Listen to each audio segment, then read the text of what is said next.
So with that being said, Intern Joe, yesterday, three welcome homes. Three welcome Nice. homes. Yep. As of this evening, as we tape this show on June 13th, only one of them has gone public. That is Mason Love. On3 has him as a 3-star. He's a 5-star by some other databases. I will say this. Specialists are freaking weird when it comes to how they get rated. Okay? It is weird how they get rated. I will just put it like that. But one of the big kicking camps that take place, the Kohl's kicking camp, he is rated as the number 4 kicker in the country. Excuse me, number 4 punter in the country. I want to be specific here. This is a massive pickup for South Carolina. Massive pickup. And like I said in my piece yesterday on Gamecock Central, it shows you in just the short term what happens when you invest into something. They invested into Pete Lembo. They made him the highest paid special teams coordinator in the country for a coach that doesn't hold an additional on-field role. They're already seeing this rewarded by being able to land a kid of this caliber. Yeah, Mike, absolutely. Mason Love, really, really, really talented punter. Likely to be Kai Kroger's successor. And you guys can see his tape on the screen. Really, really, really good looking tape. While I was looking through it this afternoon, I was really impressed. Like we said, or like Mike said, the rating on some of these kickers and specialists is a little wonky. And so we don't necessarily know the full potential of this kid based on, his rating. I think, he could be a 4-star, 5-star, whatever. Like, I think with specialists, it's so hard to know exactly what is going on in terms of rating wise. But what we can do is look at the film. And from his film, I'm pretty impressed. I think it's a big commitment for Lembo. His first real splash in terms of special teams at South Carolina. So there you go, right? I mean, being able to land one of the nation's top punters because of how successful your special teams has been over the last year, 2 years, 3 years, whatever. So it's been big. Mason Love is a big commitment in terms of special teams. Really, really talented kid. Has a freaking cannon of a leg. So I think it's a big get. Really excited to see what he's doing. And the other thing too, Intern Joe, that I want to bring up when we talk about Mason Love is the fact that when you look at South Carolina's depth chart currently for punting, right? We know Kai Kroger's there. Kai's going to be a senior, but he also has an extra year of eligibility if he wants to exercise that in 2024. Mm-hmm. Other than Kai Kroger, William Joyce, which I think some Gamecock fans, they might not know who that is, but William Joyce, former walk-on, he has been providing depth on both kickoffs and punting, and he's also been a holder. He's someone that could earn an opportunity these next couple of years as a holder. We'll see how things play out. But I say that because in the event that Kai Kroger does return in 2024, to me, that is a win-win for everybody. And here's what Kai comes back. We expect Kai to be one of the best punters, not just in the SEC this year. We expect Kai to be one of the best punters in the country. Phil Steele, he just came out the other day. I think he had Kai as, I believe, first team All-SEC for his preseason predictions. I'll have to go back and double check on all that to make sure that there's nothing more from that. But you have that. But in addition to that, in the event that Kai does come back in 2024, now you have one of the top punters. You have a top-tier guy returning in 2024.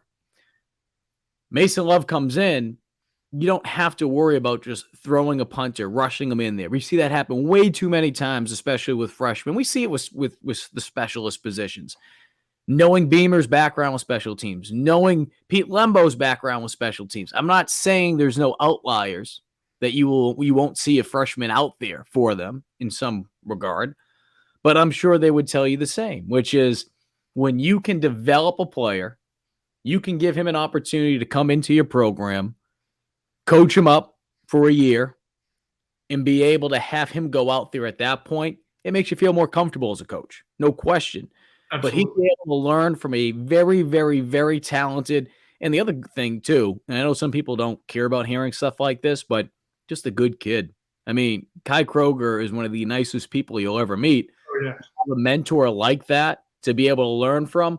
I mean, we've heard this before from Mitch Jeter. I mean, Mitch Jeter talked about being able to learn from Parker White.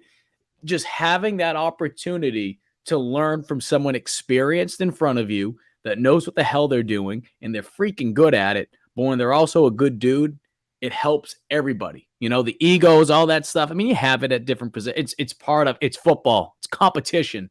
Yeah. But in that kicking room in particular, it can really help a younger player out. So again, Kai Kroger, yes, he's a senior on paper, but I would not be shocked to see Kai return for 2024. And if he does that, I think that's a win for Mason Love and for everyone involved at South Carolina. Yeah, absolutely, Mike. Getting Kai Kroger back to mentor this kid would be huge. Can't speak enough positive things about how much of a leader Kai Kroger has been, how much of a great teammate he has been. Everything from within the building and outside of it has said, Kai Kroger is stand-up human and a really, really good mentor. I'm excited for him to mentor this kid. I'm assuming he's going to come back, or Kai will come back for 2024. Mm-hmm. Not sure yet. Kind of depends on this year and where his draft stock lines up, like you said. But we'll see. And another thing about Mason Love is, I went to high school with a punter who is now at Northwestern. Shout out Hunter Renner. But he's now at Northwestern, and I remember getting the lowdown. I shared a locker next to him, and I remember getting the lowdown on what was good for a punter. Above 4.5 seconds of hang time is really, really, really good. Obviously, I think the pros are somewhere around 5. I could be wrong, but above 4.5 seconds of hang time is really, really, really darn good. Intern Joe, I'll throw this out there because I love talking about special teams when it comes to this. Yeah. Paul Brown, for those of you that know the legendary coach, Paul Brown invented the 40-yard dash when it came to training players. And the reason why he did the 40-yard dash is because around that same mark, right? And, obviously players are running it much faster today. You're seeing, high 4.2s, 4.3s even, but 4.4s. A lot of the guys would be running around that 4.4, 4.6, even 4.7 range.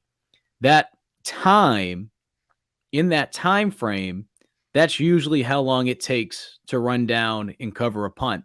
Because, again, you're looking at this as high school, but a lot of these NFL players, if you're lucky to hit that 5-second hang time, which is tremendous, a lot of those times are in the, mid 4.5s up to that 5, depending on the caliber of talent you have. And it goes down to college as well. So I say all that because it gives you a good indication of what this punter is already doing as a junior. Yep. And we're seeing it more and more with a lot of these punters. They're having coaches that are training them year round. They're working with kicking coaches. So I just say those things, Intern Joe, not to cut you off, but just to bring up the fact of where this kid is at and how impressive it really is. Because again, when you're talking about that 40-yard dash, and one of the reasons why they still do, which honestly, I think it's pretty stupid that we're still freaking doing 40-yard dashes in 2023. Yeah. I mean, it's flashy, it's sexy to talk about, all that kind of stuff. It gets people money. There's no question about it. But, I mean, I don't need to see a 310-pound offensive lineman doing a 40-yard dash. I don't need to see, doing the bench. A frigging kicker or a quarterback doing a 40-yard dash. So, but, again, from a kicking standpoint, it gives you an idea of how long that ball is really up there. And it wasn't just, okay, he's kicking it up in the air. He's getting some good distance on it. And if he has an opportunity to work with Lembo for a year, my goodness. And not just Lembo, work with Kai Kroger, work with William Joyce. Even though he's a walk-on, he's got better. He's got better. That's what the reports have been. We don't talk about him nearly in comparison to anyone else, but he would have an opportunity to work with both those guys, which is obviously very beneficial for any freshman when they come in there. Because some places a freshman just shows up and it's like, shoot, here you go, kid. It's you and there's another walk-on that walked on a year ago who really didn't do much last season for us, but you're going to compete with him. Yeah, they might beat them out as a freshman in some places, but how much are you actually able to learn? That wouldn't be the case at South Carolina for him. Yeah, absolutely. And my last thing on Mason Love is on the tape, I didn't get to see his arm at all. I feel like at South Carolina to be a punter, you need an arm. So that's my one thing. Mason Love, if if you're seeing this, watching this, whatever, send us some. If you've gotten any fakes or quarterback highlights, send them to us. We'd love to play them and show them because you need an arm at South Carolina to play punter apparently under Lembo's offense. But